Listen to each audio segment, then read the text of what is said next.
Assalamualaikum warahmatullahi wabarakatuh. Apa kabar anak-anakku?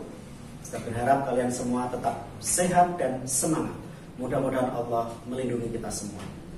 Hari ini kita akan belajar tema 2, selalu berhemat energi, untuk muatan pelajaran IPS pembelajaran ke-1.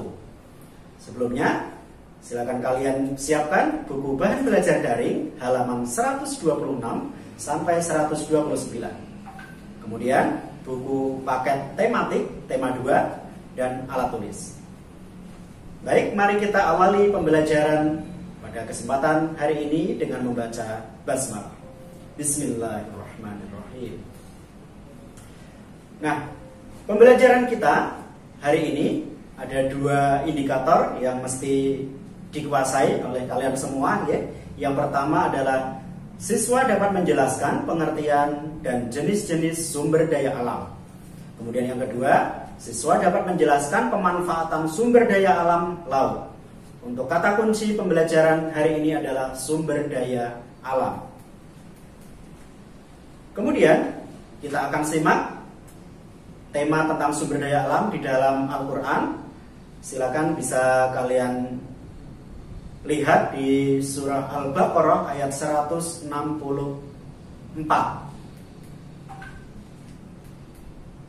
Akan Ustaz bacakan artinya. Sesungguhnya pada penciptaan langit dan bumi, pergantian siang dan malam, kapal yang berlayar di lautan mengangkut segala apa yang memberi manfaat kepada manusia, air hujan yang diturunkan Tuhan dari langit, lalu dihidupkan bumi sesudah matinya atau sesudah tandus, dan berkeluaranlah berbagai jenis hewan dan perkisaran angin dan awan yang diperintah bekerja di antara langit dan bumi. Sungguh terdapat tanda-tanda kekuasaan Allah bagi kaum yang berakal. Mari kita renungkan isi dan makna dari surah Al-Baqarah ayat 164 ini. Kemudian untuk pembelajaran hari ini, peta pikiran bisa kalian simak di layar, ya, peta pikiran yang akan kita pelajari hari ini. Berikutnya kita akan masuk pada pengertian sumber daya alam. Sumber daya alam merupakan segala sesuatu yang ada di alam dan bisa dimanfaatkan manusia untuk mencukupi kebutuhan hidupnya. Pemanfaatan sumber daya alam harus diikuti dengan upaya untuk melestarikannya. Supaya apa? Supaya tetap terjaga ketersediaannya. Sumber daya alam dibagi menjadi beberapa jenis. Pada kesempatan kali ini mungkin kita agak terbatas pembagiannya. Yang pertama, sumber daya alam berdasarkan materi. Nah, pembagiannya yang pertama adalah sumber daya alam biotik atau organik atau disebut juga hayati. Sumber daya alam biotik atau organik atau hayati tadi adalah sumber daya alam yang berasal dari makhluk hidup, yaitu hewan dan tumbuhan. Atau pada intinya sumber daya alam ini bisa dibudidayakan oleh manusia. Sumber daya alam biotik dikelompokkan lagi menjadi 2. Yang pertama adalah sumber daya alam nabati. Ini berasal dari tumbuh-tumbuhan, misalnya sayur dan buah. Sedangkan yang kedua, sumber daya alam hewani. Ini berasal dari hewan. Contohnya daging, telur, dan susu. Nah, kemudian untuk pembagian yang kedua, sumber daya alam abiotik atau anorganik atau non-hayati. Sumber daya alam ini adalah sumber daya alam yang berasal dari benda mati atau berasal dari pembusukan hewan maupun tumbuhan yang terjadi selama jutaan tahun. Ini misalnya meliputi minyak bumi, gas alam, dan sumber daya alam lainnya yang tidak bisa diperbarui. Kemudian kita masuk pada yang kedua, sumber daya alam berdasarkan sifatnya atau pembentukannya. Yang pertama adalah sumber daya alam yang dapat diperbarui atau renewable resources.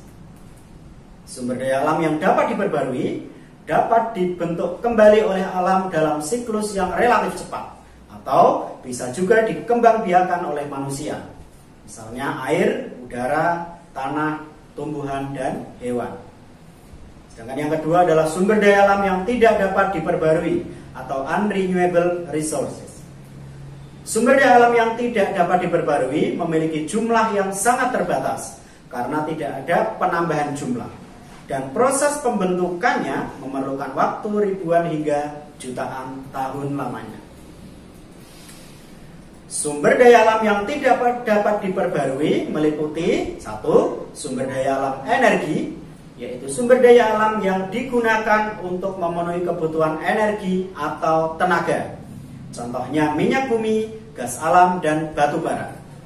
Yang kedua, sumber daya alam mineral logam, yaitu sumber daya alam yang umumnya didapatkan dengan cara menambang, misalnya biji besi, emas, tembaga, nikel, timah, dan bauksit.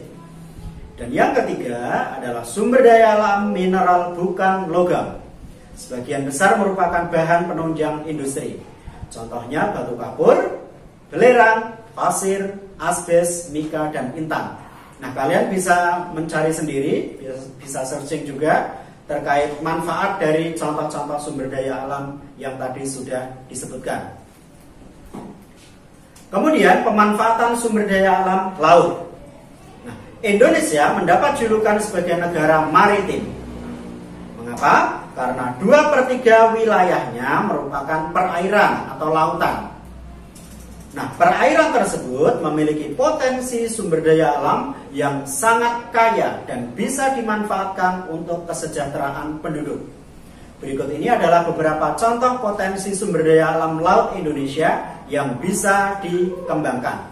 Yang pertama adalah perikanan, ini jelas sekali ya. Kemudian yang kedua, industri garam. Yang ketiga adalah pariwisata. Yang keempat, rumput laut. Dan yang kelima adalah mutiara. Nah, anak-anakku, kita masuk pada aktivitas siswa.